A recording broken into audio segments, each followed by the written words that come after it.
Hello viewers, আসসালামু আলাইকুম। Welcome back to my channel. আপনারা সবাই কেমন আছেন? আলহামদুলিল্লাহ, আমি তো অনেক অনেক ভালো আছি। আশা করছি আপনারা যেখানে আছেন, আপুরা ভাইয়ারা সবাই সুস্থ আছেন, ভালো আছেন।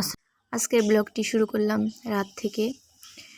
আপনারা হয়তো শুনতে পাচ্ছেন আমার হাজব্যান্ড আমাকে ডাকাডাকি করছে। মানে সারাদিনই বাসায় থাকলে এই কাজ ওই কাজ সারাদিনই করতে হয় ওর সাথে। তো এখানে আসার সময় কিছু পেয়ারা নিয়ে এসেছে, আমি ফোন দিয়ে বলে দিয়েছিলাম পেয়ারা নিয়ে আসার জন্য। পেয়ারাগুলো খেতে এত পরিমাণ মজা ছিল, মানে দেখতে অনেক সুন্দর লাগছিল, খেতেও কিন্তু খুব মজা ছিল, অনেক মিষ্টি ছিল। পেয়ারা তো আমার খুবই পছন্দের। আগে আমাদের বাড়িতে পেয়ারা গাছ ছিল, তো অনেক খেতাম। তো এখন পেয়ারা গাছ নেই, সবগুলো কেটে ফেলেছে আমার বিয়ের পরে। তো এখানে সকালবেলা আমি কিছু আটা গুলা করে নিয়েছিলাম। এইভাবে রুটি বানালে আমার কাছে খুব সহজ মনে হয়, খুব তাড়াতাড়িও হয়। আমার হাজব্যান্ডের জন্য বানিয়ে নিয়েছিলাম। আমার হাজব্যান্ড রুটি খেতে অনেক পছন্দ করে, আমিও খাই, কিন্তু আমার কাছে পরোটা অনেক ভালো লাগে। আর এখানে সেমাই রান্না করে নিয়েছি, ওকে দেব রুটি দিয়ে সেমাই দিয়ে খাওয়ার জন্য। আর আমি ভাত আছে, ভাতগুলো খেয়ে নেব। তো আজকে আমি দুপুরে রান্না বান্না করব। নোনা ইলিশের শুটকি দিয়ে আলু দিয়ে ভাজি করব, আর টমেটো দিয়ে ডিম রান্না করব।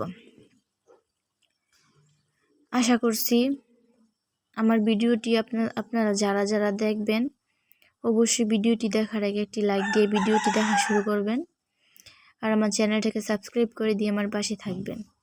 পাশে থাকা বেল বাটনটিকে অল ক্লিক করে দিবেন, তাহলে আমি ভিডিও ছাড়া মাত্র আপনাদের কাছে পৌঁছে যাবে। এখানে আমি পেঁয়াজ, রসুন, কাঁচামরিচ বেশি করে কেটে নিয়েছি, কারণ শুটকির তরকারিতে পেঁয়াজ রসুনের পরিমাণটা একটু বেশি পরিমাণ দিলে খেতে কিন্তু ভালো লাগে। তো ভালোভাবে ভেজে তারপর পরিমাণ মতো পানি দিয়ে নিয়েছি। এখন সব মশলা দিয়ে তারপর ভালোভাবে কষিয়ে নেব। এই নোনা ইলিশের শুটকিটা কিন্তু খেতে অনেক ভালো লাগে। আপনাদের কাছে কেমন লাগে অবশ্যই কমেন্টে জানাবেন। কিন্তু শুধু শুধু পেঁয়াজ দিয়ে ভুনা করলেও ভালো লাগে, তারপর মশলা দিয়ে ভেজে খেতেও অনেক ভালো লাগে। এখানে মশলা দিয়ে মশলাটা একটু হালকা পরিমাণে কষিয়ে নেব। এই যে এখানে আমি শুটকি ছোট ছোট করে কেটে নিয়েছি, কেটে ভালোভাবে ধুয়ে নিয়েছি। যেহেতু ইলিশের শুটকিতে লবণের পরিমাণটা দেওয়া থাকে, তাই আমি এই তরকারিতে অল্প পরিমাণ লবণ দিয়েছি। এখন ভালোভাবে কষিয়ে আলুটা দিয়ে দিচ্ছি। কিন্তু বেগুন দিয়েও খেতে অনেক ভালো লাগে এই শুটকিটা, আমার তো অনেক ভালো লাগে।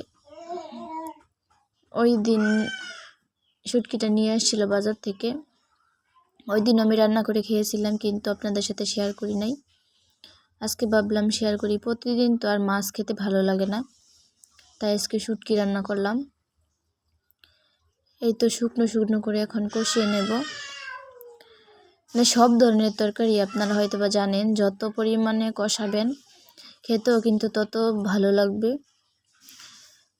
এই তো আমি শুকনো শুকনো করে ভালোভাবে কষিয়ে নিয়েছি। এখন পরিমাণ মতো পানি দিব। পানির পরিমাণটা কিন্তু আমি এত বেশি দিব না, হালকা পরিমাণে দেব, কারণ কষানির মধ্যে আলু সিদ্ধ হয়ে গেছে, তাই আমি খুব অল্প পরিমাণ পানি দিয়ে দিব। এখন আমি ঢাকা দিয়ে দেব। তো এখানে আমি তরকারি রান্না করতে করতে আমার মেয়ে তো ঘুম থেকে উঠে গেছে, তো আমার মেয়েকে নিয়ে দাঁড়িয়েছিলাম আর কুলে নিয়ে রান্না করছিলাম। আমার হাজব্যান্ড কাজ করছে, ওর চোখটা কি অবস্থা যে হয়েছে, অনেক পরিমাণ ফুলে গেছে। এই ফোলা চোখ নিয়ে কাজ করতেছে, সারাদিন কাজ করে, বাড়িতে আসলে এক সেকেন্ডও বসে থাকে না। এই তো তরকারি পানিটা শুকিয়ে গেছে, এখন আমি শুকনো শুকনো করে উঠিয়ে নিয়েছি। অবশ্যই কমেন্টে জানাবেন আমার শুটকির তরকারিটা রান্না কেমন হয়েছে। আর এখানে আমি আজকে খুব সহজ নিয়মে খুব তাড়াতাড়িভাবে ডিম রান্না করে নেব। আপনারাও চাইলে এভাবে রান্না করে খেতে পারেন, সিদ্ধ করার ঝামেলা ছাড়াই আমি সহজভাবে রান্না করে নিয়েছিলাম।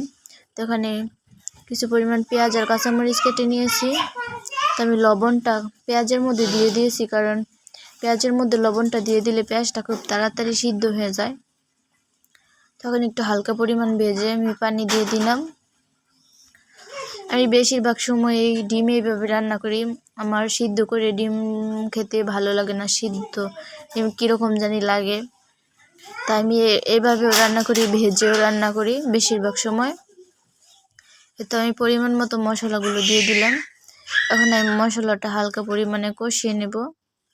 কষিয়ে এর মধ্যে আমি টমেটো দিয়ে দিব। টমেটোটা দেব কারণ টমেটো দিয়ে যে কোনো তরকারি খুব ভালো লাগে খেতে, একটু টক টক লাগে খেতে, তার জন্য আমি টমেটোটা দিয়ে দিলাম। তারপরে আবার টমেটো দিলে তরকারির ফ্লেভারটা অন্যরকম আসে। আপনারা কে কে এইভাবে রান্না করে খেয়েছেন টমেটো দিয়ে ডিম অবশ্যই কমেন্টে জানাবেন। খেতে কিন্তু অসম্ভব মজা হয়।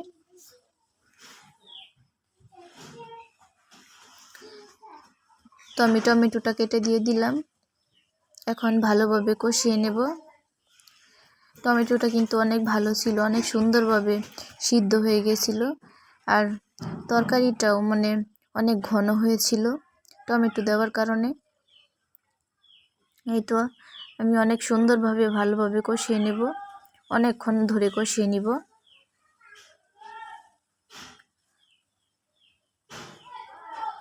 এইভাবে রান্না করলে কিন্তু সময়ও অনেক তাড়াতাড়ি বাঁচে, কারণ ডিম সিদ্ধ করতে করতে এই রান্না করাটা হয়ে যায়। এই যে আমি মশলা কষিয়ে এখন পরিমাণ মতো পানি দিয়ে নিলাম। এখন ঢাকা দিয়ে দেব। এই তো ঢাকা দিয়ে দিলাম।